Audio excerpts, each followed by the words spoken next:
Revolta de Bruixes és un dels primers textos de Josep Maria Benet i Jornet, del gran Josep Maria Benet i Jornet, que presenta a 6 dones de la neteja que demanen un augment de sou a un vigilant en un local. I durant tota la nit plantegen aquesta qüestió i durant el pas de l'obra anem veient com cadascuna d'aquestes dones tenen un conflicte intern i es va desenvolupant, no? Enmig de tot això.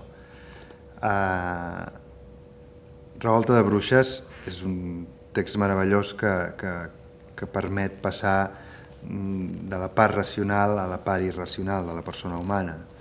Com al començament elles, des d'una vessant racional, afronten aquest problema laboral fins que quan van sortint els problemes interiors veuen que la fugida ha de ser més irracional que no pas racional.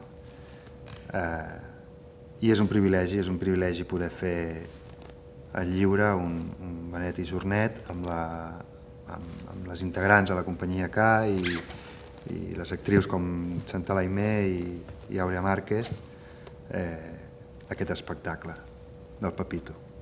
Només 3 vegades que s'ha fet, a part de la versió per televisió que s'ha fet, sempre l'han feta grans repartiments d'actrius, sempre. Aquí l'ha feta la Sardà, la Novell, la Minguillón, a Madrid la va fer la Carmen Maura, la Marisa Paredes, vull dir que és un text per actrius, per exposar unes actrius i per ensenyar unes actrius i mostrar unes actrius en la seva màxima exponència. No sé si tenim una manera de fer catalana en teatre, però sí que estic segur que podem arribar a una manera de fer partint d'un text com aquest.